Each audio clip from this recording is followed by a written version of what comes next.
Assalamualaikum warahmatullahi wabarakatuh. Kami dari kelompok 5 yang beranggotakan 1. Anisatul Husna, 2. Yuni Maulidianingsi, 3. Mas Fuktiva. Kami di sini akan menjelaskan tentang kode etik psikologi forensik. Yang pertama adalah pengertian psikologi forensik. Psikologi forensik adalah penelitian dan teori psikologi yang berkaitan dengan efek-efek dari faktor kognitif, afektif, dan perilaku terhadap proses hukum. Lebih spesifiknya, psikolog forensik berfokus pada penerapan psikologi klinis terhadap sistem hukum. Kompetensi psikologi forensik. Psikologi forensik menerapkan kompetensi asesmen, intervensi, dan prevensi dalam konteks permasalahan hukum. Seorang psikolog forensik dibutuhkan untuk melakukan pemeriksaan bagi pelaku kejahatan untuk dianggap mampu mengambil tanggung jawab atas tindakannya. Berikut ini adalah pasal-pasal psikologi forensik. Pasal 56, yaitu hukum dan komitmen terhadap kode etik.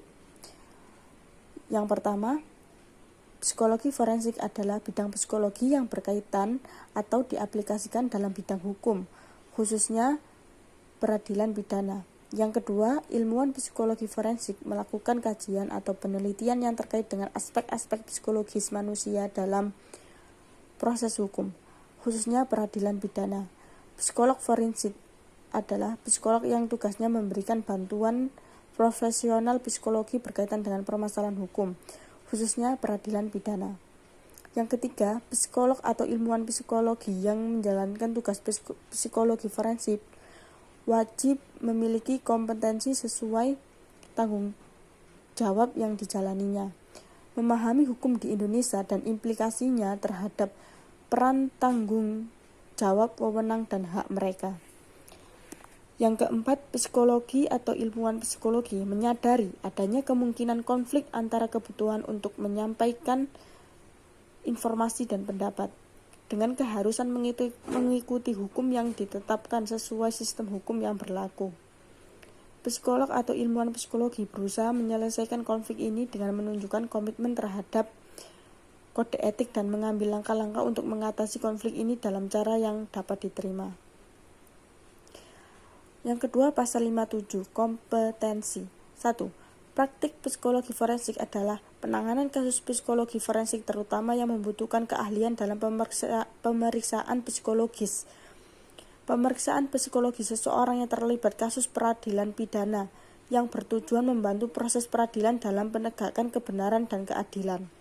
Psikolog atau ilmuwan psikologi yang melakukan praktek psikologi forensik harus memiliki kompetensi sesuai dengan standar psikologi forensik, memahami sistem hukum di Indonesia dan mendasarkan pekerjaan pada kode etik psikologi. Yang kedua, praktek psikologi forensik yang meliputi pelaksanaan asesmen, evaluasi psikologis, penegakan diagnosa, konsultasi, dan terapi psikologi, serta intervensi psikologi dalam kaitannya dengan proses hukum. Misalnya, evaluasi psikologi bagi pelaku atau korban kriminal sebagai saksi ahli, evaluasi kompetensi untuk hak pengasuhan anak, program asesmen, konsultasi, dan terapi di lembaga permasyarakatan. Hanya dapat dilakukan oleh psikolog. Dalam menjalankan tanggung jawab, psikolog harus mendasarkan pada standar pemeriksaan psikologi yang baku sesuai kode etik psikologi yang terkait dengan asesmen dan intervensi. Yang ketiga, ilmuwan psikologi forensik dalam melakukan kajian atau penelitian yang terkait dengan aspek-aspek psikologis manusia dalam proses hukum wajib memiliki pemahaman terkait dengan sistem hukum di Indonesia dan bekerja berdasarkan kode etik psikologi terutama yang terkait dengan penelitian. Pasal 58 yang berisi tanggung jawab, wewenang, dan hak. Yang pertama, psikolog dan atau ilmuwan psikologi forensik yang melakukan praktek psikologi forensik sesuai dengan kompetensinya memiliki tanggung jawab membantu proses peradilan pidana dalam kasus yang ditanganinya sehingga tercapainya penegakan kebenaran dan keadilan. Dalam rangka menegakkan kebenaran dan keadilan, maka psikolog dan atau ilmuwan psikologi forensik melakukan pekerjaannya dengan berdasarkan azas profesionalitas serta memperhatikan kode etik psikologi.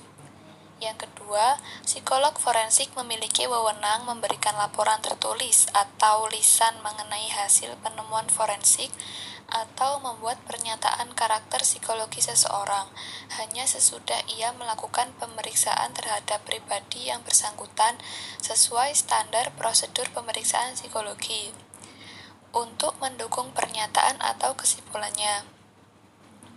Bila tidak dilakukan pemeriksaan menyeluruh karena keadaan tidak memungkinkan, psikolog menjelaskan keterbatasan yang ada, serta melakukan langkah-langkah untuk membatasi implikasi dari kesimpulan atau rekomendasi yang dibuatnya.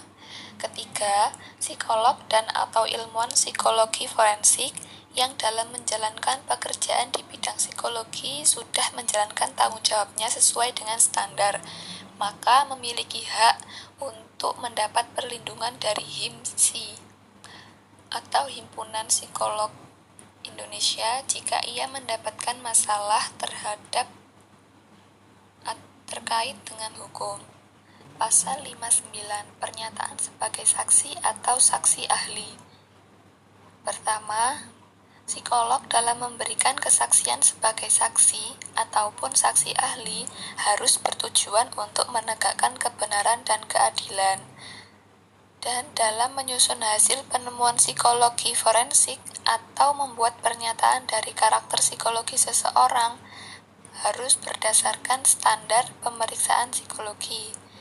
Yang kedua, bila kemungkinan terjadi konflik antara kebutuhan untuk menyampaikan pendapat dan keharusan mengikuti aturan hukum yang ditetapkan dalam kasus di pengadilan, psikolog berusaha menyelesaikan konflik ini dengan menunjukkan komitmen terhadap kode etik dan mengambil langkah-langkah untuk mengatasi konflik dengan cara yang bisa diterima.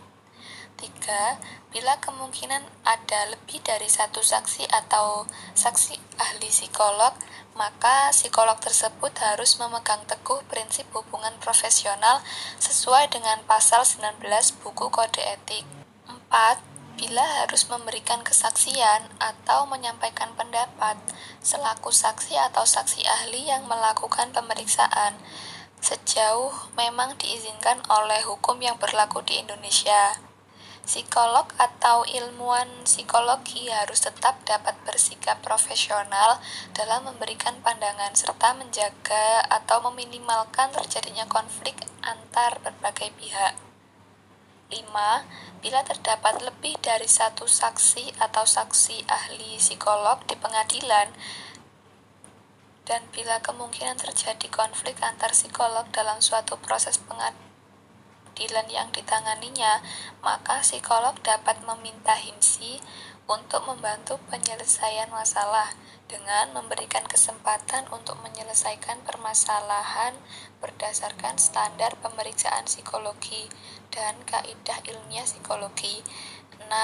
Bila terdapat lebih dari satu saksi atau saksi ahli yang berasal dari psikolog dan ahli profesi lain, dan bila kemungkinan terjadi konflik antara psikolog dengan profesi lain tersebut, maka psikolog dapat meminta HIMSI menyelesaikan masalahnya dengan mendiskusikannya dengan organisasi profesi di mana profesi lain tersebut bernaung. Pasal 60, peran majemuk dan profesional psikolog atau ilmuwan psikolog. Psikolog atau ilmuwan psikolog harus menghindari untuk menjalankan peran majemuk. Bila peran majemuk terpaksa dilakukan, kejelasan masing-masing peran harus ditegakkan sejak awal dan tetap berpegang teguh pada asas profesionalitas, objektivitas, serta mencegah dan meminimalkan kesalahpahaman. Hal-hal yang harus diperhatikan bila peran majemuk terpaksa dilakukan yaitu psikolog atau ilmuwan psikologi menghindar atau melakukan peran majemuk dalam hal forensik yang dapat menimbulkan konflik. Bila peran majemuk terpaksa dilakukan misalnya sebagai konsultan atau ahli serta menjadi saksi di pengadilan, kejelasan masing-masing peran harus ditegakkan sejak awal bagi psikolog atau ilmuwan psikologi serta pihak-pihak terkait untuk mempertahankan profesionalitas dan objektivitas serta mencegah dan meminimalkan kesalahpahaman pihak-pihak lain sehubungan dengan peran majemuknya. Kemudian yang kedua, psikolog atau ilmuwan psikologi yang menjalin hubungan profesional sebelumnya dengan orang yang menjalani pemeriksaan tidak terhalangi untuk memberikan kesaksian atau menyampaikan pendapatnya selaku saksi ahli yang melakukan pemeriksaan sejauh diizinkan oleh aturan hukum yang berlaku. Psikolog atau ilmuwan psikologi harus tetap dapat bersikap profesional dalam memberikan pandangan serta menjaga atau meminimalkan terjadinya konflik antara berbagai pihak. Ketiga, yaitu ilmuwan psikolog mempunyai kewajiban untuk memahami dan menjalankan pekerjaan sesuai dengan kode etik dan penerapannya. Kurang dipahaminya kode etik tidak dapat menjadi alasan untuk mempertahankan diri ketika melakukan kesalahan atau pelanggaran. Pasal 61. Pernyataan melalui media terkait dengan psikologi forensik.